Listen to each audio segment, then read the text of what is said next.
Latest எபிசோடுகளை விளம்பரங்களே இல்லாமல் காணுங்கள். லட்சுமி, லட்சுமி, தாத்தா தாத்தா நில்லுங்க தாத்தா. லட்சுமி, இது என்னன்னு பாத்தியா? என்னன்னு பாரு. உன் பையனும் உன் மருமகளும் முழு மனசோட பிரிய சம்மதிக்கிறோம்னு கையெழுத்து போட்டிருக்கிற பேப்பர் பாரு.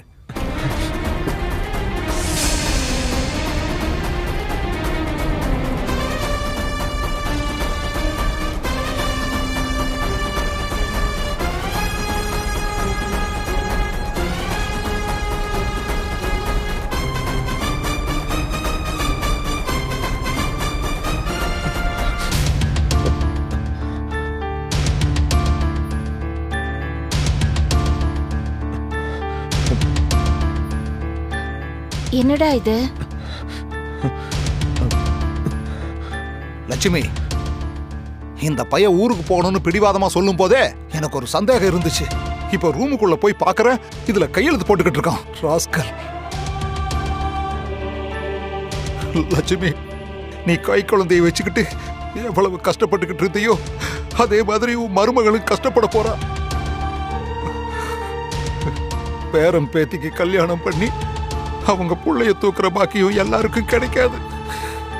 எனக்கு கிடைக்குதுன்னு ஆசை ஆசையா இருந்த இதுங்க என்னடா நீ இப்படி பண்ணிட்டு இருக்குதுங்க. இந்த கொடுமையெல்லாம் பாக்குறதுக்கா நான் இன்னும் உயிரோடு இருக்கேன்.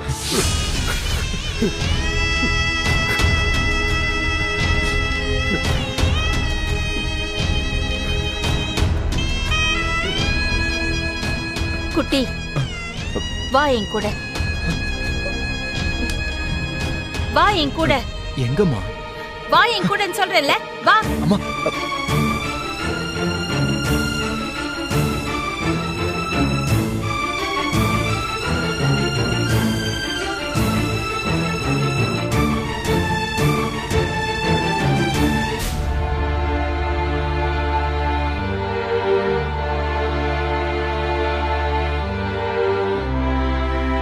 ஏண்டா இவ இப்படி ஒரு காரியத்தை பண்ணிட்டு வந்திருக்கா? நீ எதுவும் பேசாம அமைதியா இருக்க? பவி, இது உன் வாழ்க்கை. இதுல நீ எடுக்கிறது தான் முடிவு. நீ எங்க வீட்டு பொண்ணுனாலும் உன் முடிவுல தலையிட எங்களுக்கு உரிமை இல்லை. ஆனா நீ தப்பான முடிவு எடுக்கும்போது அதை சுட்டி காட்ட வேண்டிய கடமை எங்களுக்கு இருக்கு. ஏண்டா அவகிட்ட போய் உரிமை கடமைன்னு வியாக்கியானம் பேசிக்கிட்டு இருக்க? இவ பண்ணிட்டு வந்த காரியத்துக்கு சம்மதி முகத்துல எப்படி முடிக்க போறன்னு பயமா இருக்கு. மா, நீ கொஞ்சம் சும்மா புலம்பாம இருக்கியா? நீ புலம்புறதால எதுவும் மாற போறது இல்ல. நான் நல்லா யோசிச்சுதான் இந்த முடிவு எடுத்திருக்கேன். நீ பெத்த பொண்ணு ஏமாந்துட்டு வந்து நிக்கிறேன். ஆனா இப்போ உனக்கு என்னை விட அவங்கதான் முக்கியமா போயிட்டாங்கல்ல. அம்மா பேசுறதுல என்ன தப்பு இருக்கு? விவாகரத்துங்கிறது ஒன்றும் விளையாட்டு விஷயம் கிடையாது. அதுவும் இப்படி வயிற்றுல புள்ளைய வச்சுக்கிட்டு இருக்கும்போது ரொம்ப தப்பான முடிவு எடுக்கிற. நாங்கெல்லாம் இந்த மாதிரி டஃப்பான சிச்சுவேஷன்ல நம்ம பெத்தவங்க இருக்காங்க, கூட பிறந்தவங்க இருக்காங்க, நம்ம எடுத்த முடிவுல கொஞ்சம் ஆதரவா இருப்பாங்கன்னு ஏதோ ஒரு நம்பிக்கையில இருப்போம். ஆனா நீங்க எங்க? இவன் நமக்கு திரும்பவும் பாரமா வந்து உட்கார்ந்துருவாளோ? கட்டிக்கிட்டவன் எந்த மாதிரி இருந்தாலும் அவனை அட்ஜஸ்ட் பண்ணிக்கிட்டு வாழ சொல்வீங்க, அதானே? உங்களுக்கெல்லாம் 4 பேர் என்ன பேசுறாங்கன்றது மட்டும்தான் பயம். நாங்க எக்கேடு கெட்டு போனா உங்களுக்கு என்ன? பொண்ணா பிறந்துட்டாலே அவ டிபெண்டா மட்டும்தான் இருக்கணும். இது ஒரு தியரி. இதை வச்சுக்கிட்டு நீங்களும் ஃபாலோ பண்ணிட்டு இருக்கீங்க. ஆனா நான் அதுக்குள்ளலாம் அடங்குற ஆள் இல்ல. வாங்க சம்பந்தி. பவி, வாங்கன்னு ஒரு வார்த்தை சொன்னா குறைஞ்சா போயிடுவ. என்ன இது பவி? என்ன இது? இது பாருங்க, நீங்க என்ன தப்பா நினைக்காதீங்க. உங்க மேல எனக்கு செம கோபம் வருது. அவதான் சின்ன பொண்ணு, ஏதோ புரியாம இப்படி நடந்துட்டு இருக்கானா? நீங்களும் இப்படிதான் வேடிக்கை பார்த்துக்கிட்டு அமைதியா இருப்பீங்களா? புருஷன் பொண்டாட்டிக்குள்ள பிரச்சனை வந்துச்சுன்னா அதை பேசி தீர்த்துக்கணும். அதை விட்டுட்டு இப்படி பிரிஞ்சு போறதுன்னு முடிவெடுத்துட்டா என்னங்க அர்த்தம்? ஐயோ சம்பந்தி, நான் கேட்காத கேள்வி இல்ல. எங்க யாருக்கிட்டே சொல்லிக்காம இப்படி ஒரு முடிவு எடுத்துட்டு வந்து நிக்கிறா. அவங்க அப்பா வேற ஊர்ல இல்ல. அவருக்கு தெரிஞ்ச என்ன பண்ணுவாருன்னே தெரியல. நான் எவ்வளவு எடுத்து சொல்லி அவ கேட்க மாட்டேங்கிறா சமந்தி. பவி, ஏன் இப்படி டைவர்ஸ்க்கு அலைஞ்சிட்டு இருக்க? குட்டி தப்பு பண்ணிட்டான்னு தானே அவனை பிரியணும்னு நினைக்கிற. ஆனா அவன் தப்பே பண்ணல பவி, அதுதான் உண்மை. அப்படியே அவன் மேல கோபம் இருந்தாலும் அதுக்கு நீ கொடுக்கிற தண்டனை ரொம்ப அதிகம் இல்ல? அப்படியே இருந்தாலும் இதுல பாதிக்கப்பட போறது அவன் மட்டும் இல்ல, நீயும் தான். நல்லா சொல்லுங்க சமந்தி, அப்பவாவது இந்த மரமடைக்கு உரைக்குதானே பாப்போம். மா, நான் நீ பெத்த பொண்ணு. என்ன நம்ப வச்சு ஏமாத்தினவங்களுக்கு நீ சப்போர்ட் பண்ணிட்டு இருக்க. என்ன பவி, நாங்க உன்னை நம்ப வச்சு ஏமாத்திட்டோமா? சரி சந்தோஷ விடு. என்ன பத்தி நீ கொஞ்சம் யோசிச்சு பாத்தியா? நான் உன்னை எப்பவாவது ஒரு மருமகளா பாத்திருக்கேனா? என்னோட மகளா தானே எப்பவுமே நான் நினைச்சிருக்கேன். அதை விட ஒரு ஃப்ரெண்டா தானே நம்ம எப்பவுமே இருந்திருக்கோம். என்ன நிறைய இடத்துல நீ சப்போர்ட் பண்ணி என்ன உயர்ந்த இடத்துக்கு கொண்டு போனவ நீ. ஆனா என்கிட்ட சொல்லாம எப்படி நீ இவ்ளோ பெரிய தீர்மானத்தை எடுத்த பவி? சும்மா நிறுத்துங்க அத்தை. ஓ சாரி. உங்க புள்ளைக்கும் எனக்கும் எந்த உறவும் இல்லைன்னு ஆனதுக்கு அப்புறம் நீங்க எப்படி எனக்கு அத்தையா இருக்க முடியும்?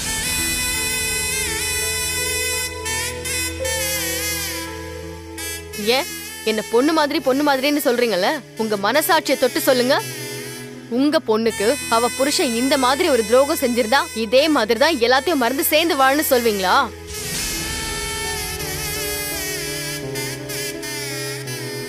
சரி, அதை விடுங்க. என்ன உங்க ஃப்ரெண்டு மாதிரின்னு சொன்னீங்கல்ல, அதுக்காவது நீங்க உண்மையா நடந்துக்கிட்டீங்களா?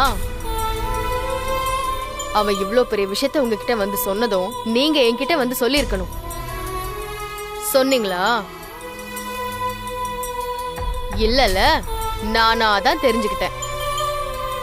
இல்லனா இன்னும் இவனை நம்பி நான் அப்படியே இருந்திருப்பேன். நீங்களும் இன்னைக்கு வரைக்கும் என்ன ஏமாத்திக்கிட்டே இருந்திருப்பீங்க இல்ல?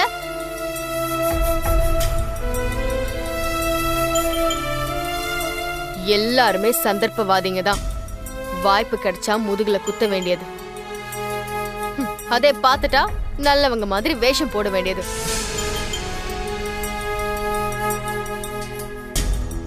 ஏதோ கொஞ்ச நாள் உங்ககிட்ட நெருக்கமா பழகிட்டேன்,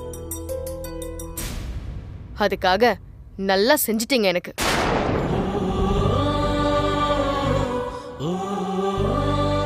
போதும், உங்க வேஷம்லாம் கலைஞ்சு போச்சு. இனிமே எந்த உறவையும் வச்சுக்கிட்டு என்ன பார்க்க வராதீங்க.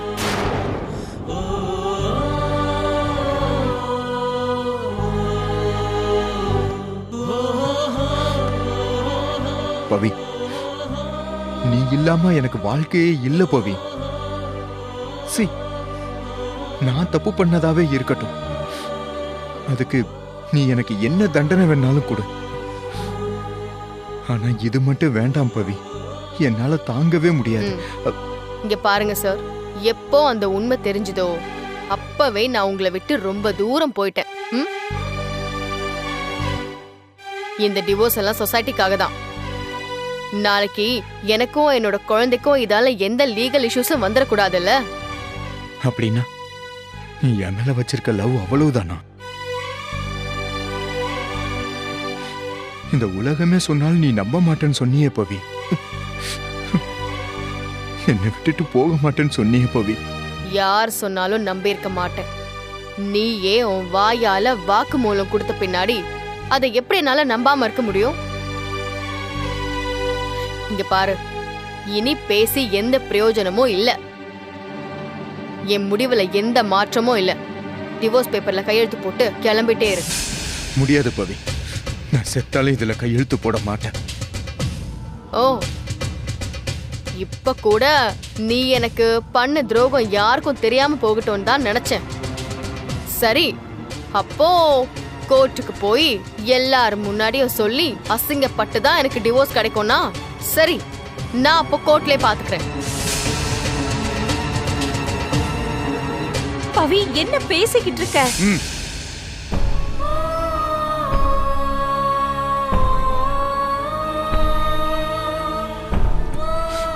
கொடுங்கம்மா. என்னடா? கொடுங்கம்மா. டேய் டேய், என்னடா பண்ற? நம்ம குடும்பம் கோர்ட்டுக்கு போய் அசிங்கப்படுறதை விட பொண்டாட்டி ஆசைப்படுறத செய்யறவன் தான் நல்ல புருஷன்.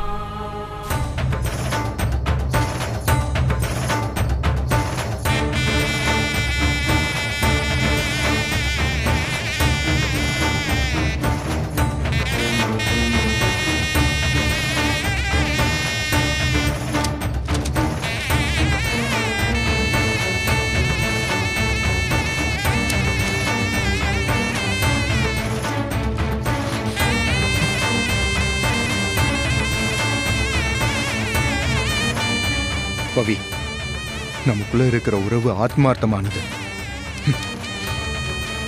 இந்த பேப்பரால அதை டெம்பரவரியா தான் பிரிக்க முடியும்.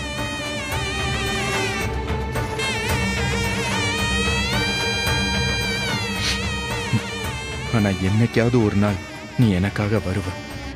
அது வரைக்கும் நான் காத்துக்கிட்டு இருப்பேன்.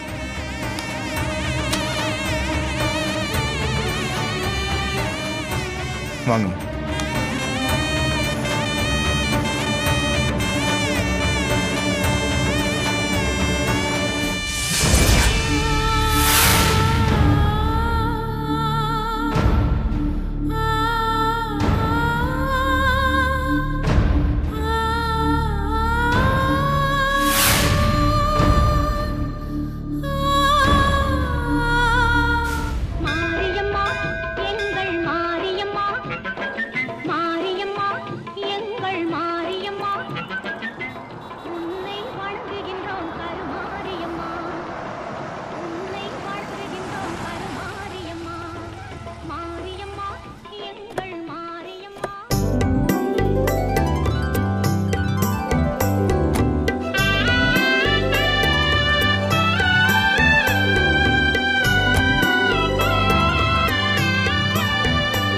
குழந்தை எங்கிட்ட கொடு.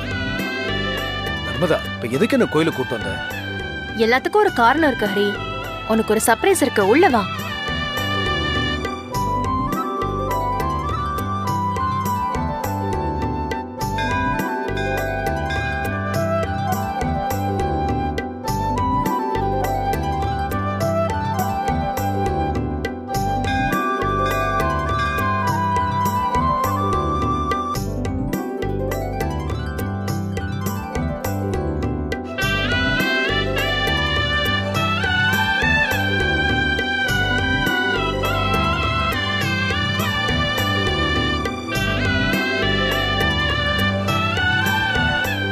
நர்மதா, ஏதோ சர்ப்ரைஸ் கொடுக்குறேன்னு இங்க கூட்டிட்டு வந்துட்டு நீ பாட்டு சாமி கும்பிட்டுட்டு இருக்க.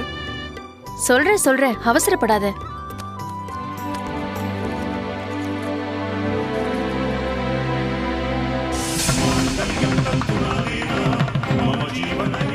சாமியை கும்பிட்டுட்டு இது என் கழுத்துல கட்டு.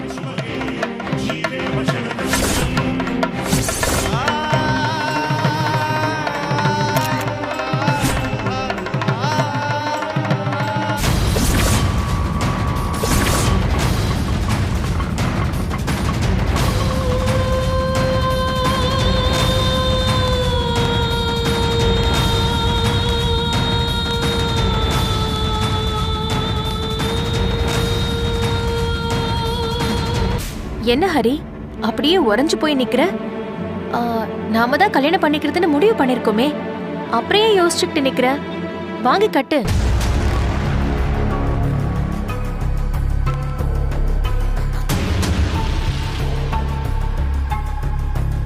என்ன நர்மதா, இப்படி திடீர்னு கல்யாணம் பண்ற அளவுக்கு என்ன அவசியம் இப்போ?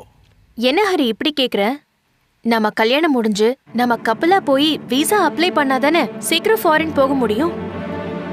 நீ தானே குவிக்கா போகணும்னு சொன்ன, அதுக்கு தான் இந்த ஏற்பாடு.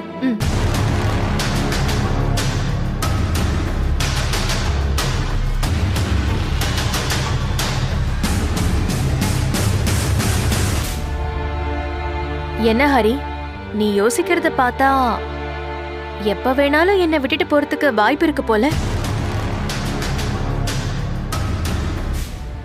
உன் மனசுல அப்படி ஒரு எண்ணம் இருந்துச்சுன்னா இப்பவே சொல்லிடு ஹரி.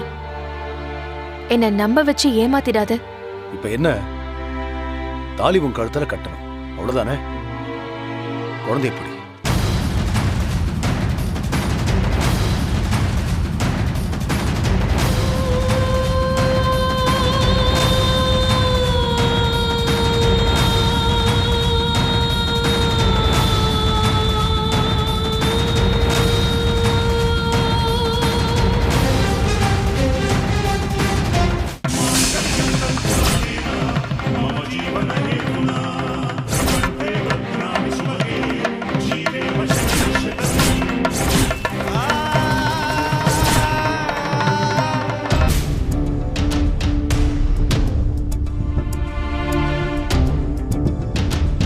மேடம், இந்த இடம் தான் தர்ப்பணம் கொடுக்கற இடம். ஐயர் இங்கதான் வெயிட் பண்ண சொன்னாரு. உள்ள இருப்பாரோ? உள்ள போய் பார்த்துட்டு வரேன். நீங்க இங்கே வெயிட் பண்ணுங்க, நான் பார்த்துட்டு வரேன்.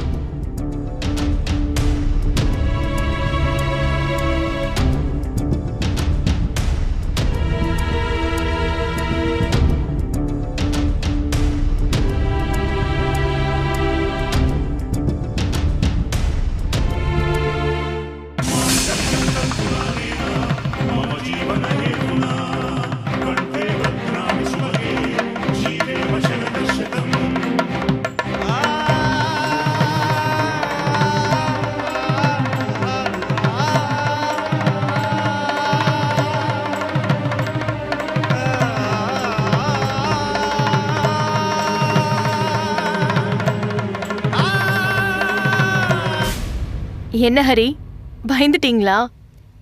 நான் சும்மா உங்களை டெஸ்ட் பண்ணதா எனக்கு இப்ப தாலி கட்ட சொன்னேன். நாம தான் கல்யாணத்துக்கு நல்ல நாள் பார்த்து ஃபிக்ஸ் பண்ணிருக்கோமே. இப்போ தாலிய சாமி கால்ல வச்சு பூஜை பண்ணதா இங்க வந்தோம். வந்த இடத்துல உன்னை தாலி கட்ட சொன்னா நீ எப்படி ரியாக்ட் பண்றேன்னு பார்க்கலான்னு தோணுச்சு. என்ன இது? எதெல்லாம் விளையாடுதுன்னு ஒரு விவஸ்தை இல்லையா? தாலியை வச்சுட்டு இப்படி எல்லாம் பண்றது ரொம்ப தப்பு. யாராவது பார்த்தா என்ன நினைப்பாங்க? சாரி ஹரி, கோச்சுக்காத. ஜஸ்ட் சும்மா ஃபன்னுக்காக தான். இன்னும் மேடி வரலையே. ஒருவேளை ஐயர் அந்த பக்கம் இருப்பாரா? என்னன்னு போய் பாப்போமா? சரி, போய் பார்க்கலாம்.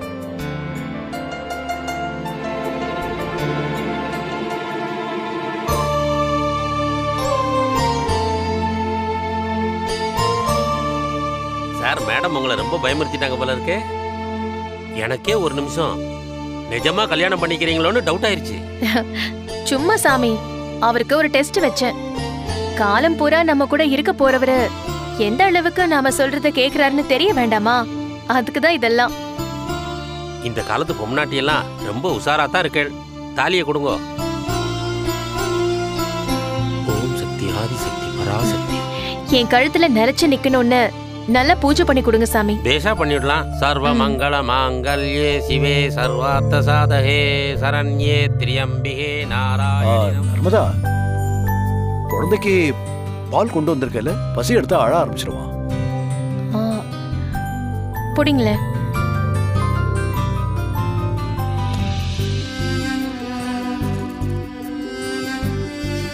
என்ன ஹரி, எம்டியா இருக்கு? நீங்க தானே எடுத்து வச்சீங்க. பால் ஊத்தி வச்சேன், அந்த பாட்டில மறந்து வச்சுட்டு. சரி, நீ பாட்டில கூட, நான் போய் பால் வாங்கிட்டு வரேன். இல்ல வேணா ஹரி, குழந்தை உன்கிட்ட இருந்தா அழாம இருப்பான். நான் போய் பால் வாங்கிட்டு வந்துடுறேன், நீ பாத்துக்கோ.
என்னம்மா, எங்க போனீங்க? உங்களை எங்கெல்லாம் தேடுறது? குளத்துக்கு பக்கத்துல தானே இருக்கிறேன்னு சொன்னீங்க. சாரிம்மா, இன்னொரு வேலை வந்துருச்சு. நீங்க வர்றதுக்குள்ள முடிச்சிட்டு வந்துடலான்னு போனேன். கொஞ்சம் நேரம் ஆயிடுச்சு. நாங்க வந்து 20 நிமிஷம் ஆகுது. பாவம் மேடம், அங்க தனியா இருக்காங்க. திதி கொடுத்துட்டு தான் சாப்பிடணும்னு வெறும் வயித்தோட இருக்காங்க. வாங்க சீக்கிரம். சரி, வாங்க வாங்கம்மா, போலாம். போலாம். வாங்க. இவங்க இங்க வந்திருக்காங்க. அப்போ ஹரி சார் இங்க வந்திருப்பாரா?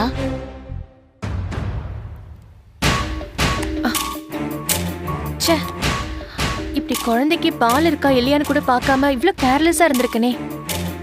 இப்படி பொறுப்பு இல்லாம இருந்தா ஹரிக்கு எப்படி என் மேல நம்பிக்கை வரும்? ஹரியோட சேர்ந்து குழந்தையையும் நாம தானே பாத்துக்கணும். ச்சே, முதல்ல பாலை வாங்கிட்டு குழந்தைகிட்ட சீக்கிரம் போகணும். பாவம் குழந்தை பசி தாங்க மாட்டான். எங்க போய் வாங்குறது? எங்க கிடைக்கும்னு தெரியலையே. எக்ஸ்கியூஸ் மீ, எங்க பக்கத்துல பால் எங்கயாவது கிடைக்குமா? எனக்கு தெரியாதும்மா, வேற யாருக்கிட்டயாவது கேட்டு பாருமா. ஐயோ, பாருங்க இரு, நீங்க இங்க இல்லாததால நான் உங்களை தேடி உள்ள வந்தேன். மேடம் என்ன தேடி அங்க போயிருக்காங்க. நீங்கள் ஒன்றும் கவலைப்படாதீங்க, இன்னும் நிறைய நேரம் இருக்கு. நான் அரேஞ்ச்மெண்ட் எல்லாம் பண்ணிட்டு இருக்கேன். நீங்கள் போய் அவங்கள கூட்டிட்டு வந்துருங்க. ஆமா, நாங்க லேட் பண்ணா மட்டும் நேரம் போயிட்டு இருக்கு, இன்னும் 20 நிமிஷம் தான், 2 நிமிஷத்துல ராவுகாலம் வந்துடும், அது இதுன்னுவீங்க. நீங்க லேட் பண்ணா மட்டும் உங்களுக்கு டைம் அப்படியே நிக்கும்ல. மேடம் எங்க போனாங்க?